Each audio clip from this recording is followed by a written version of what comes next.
Assalomu alaykum. Demak, biz o'quvchilarning test natijalariga qarab, test natijalarini Rashk modeli asosida hisoblab beradigan va daraja beradigan bot ishlab chiqdik. Demak, botimizning nomi Milliy sertifikat bot. Shu mana demak, A+ profil rasmi turibdi mana. Milliy sertifikat botni bosamiz. Startni bosamiz. Demak, bu bot asosan milliy sertifikat testi o'tkazadigan kanal adminlari uchun mo'ljallangan va test ishlash uchun o'quvchilar javoblarni yuborishi mumkin. Xuddi test bir botga o'xshab test natijalarini tekshirib beradigan asosiy vazifasi shunaqa, faqat oxirida demak natijalarni Rashk modeli asosida hisoblaydi. Ro'yxatdan o'tish demak qismini bosamiz. Kirgan zahoti demak misol uchun ism Muhriddin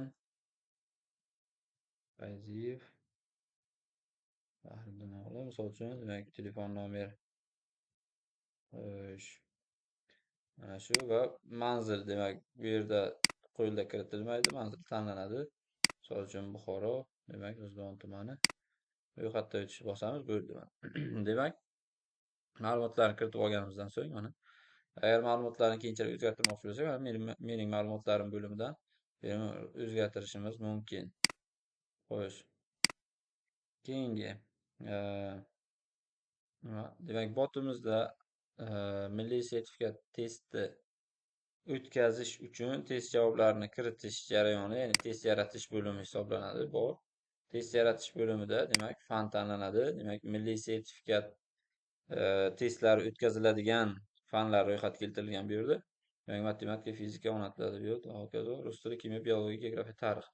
Mana shu fanlardan demak biz kanalda test o'tkazmoqchi bo'lsak, misol uchun tayyor testimiz bor, kanalga joylashtiramiz va bu botda albatta uni to'g'ri javoblarni kiritib qo'yishimiz kerak. Endi bilamizki, keyingi masala mana matematika, fizika, geografiya, tarix fanlarining nima deydi? Savollari shabloni bir xil. Ya'ni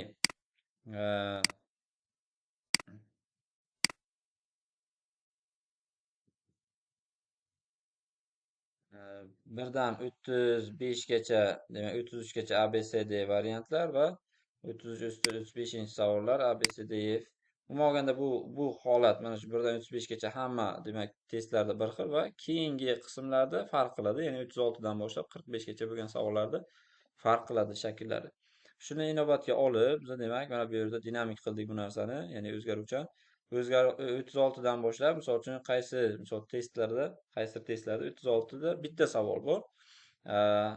Misol uchun biz buni o'zgartirishimiz mumkin. Demak, minusni bossak, mana bitta bo'lib qoladi va bitta savolning javobi kiritiladi.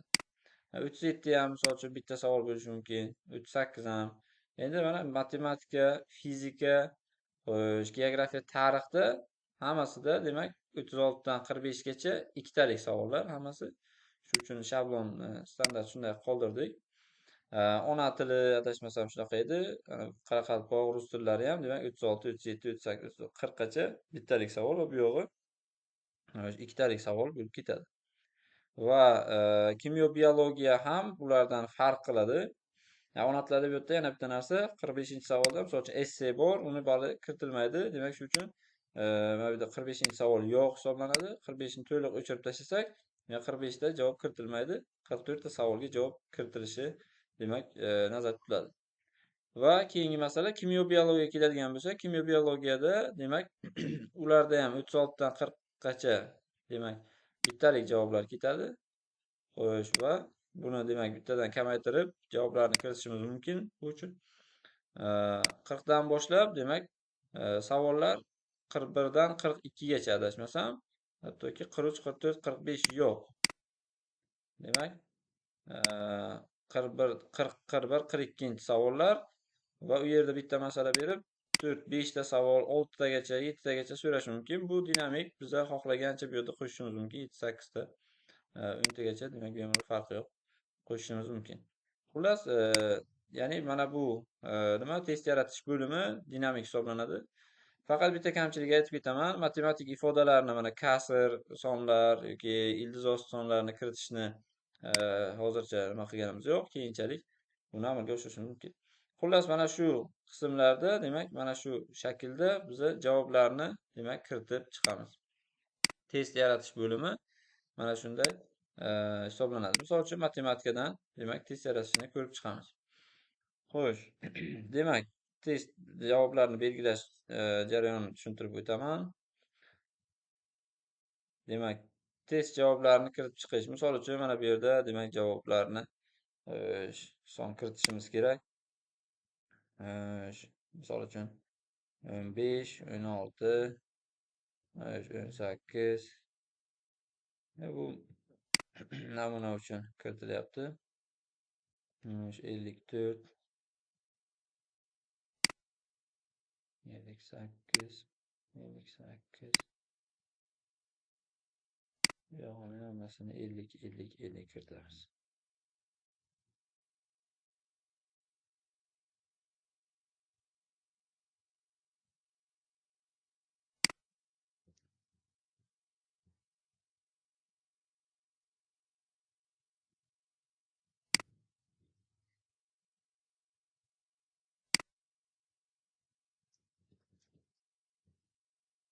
Xo'sh. Mana orada qaysidir savollarga demak javoblarni belgilay olmay qoldik. Shu narsa demak oldi olingan, ya'ni bu yerda test yaratish bosilganda o'sha javoblar kiritilgan qismlar yashil bilan belgilab chiqildi. Javob qoldirib ketilganlari mana qizil bilan belgilab qo'yilgan. Mana belgiladikki, bular ham yashil holatga o'tadi.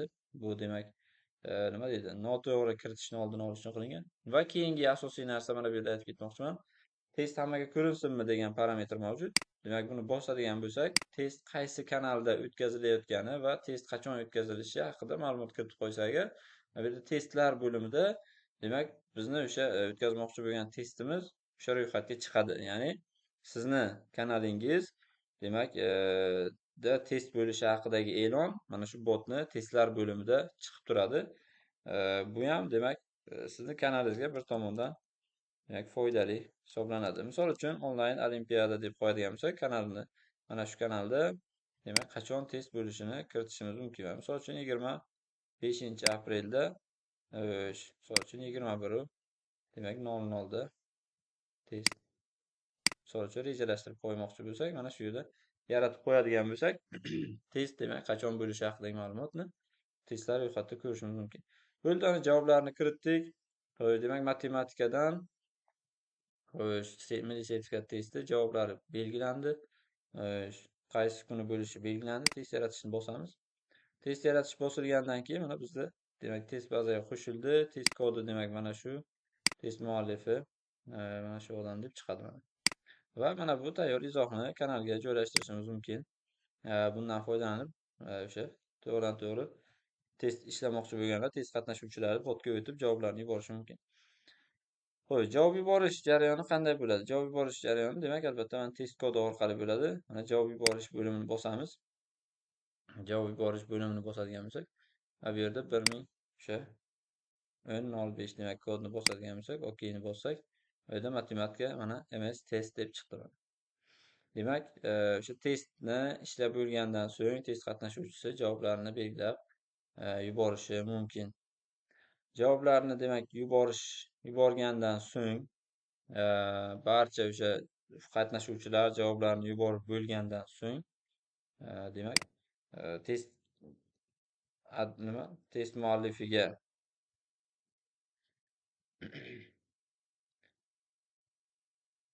javob yuborganlar haqida ma'lumot yuboriladi. Adashmasam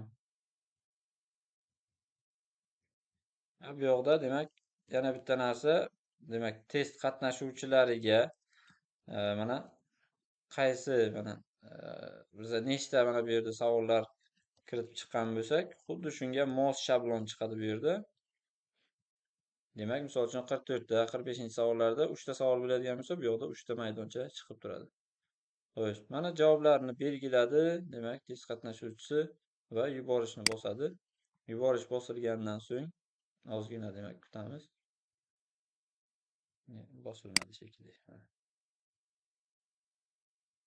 Uzr. Bu yoqda qaysidir mana bo'sh qolib ketgan nimalar qolgan ekan. Mana. Demak, shu uchun yuborilmayapti. Mana bularni ham belgilaymiz. Barcha javoblar belgilanishi majburiy.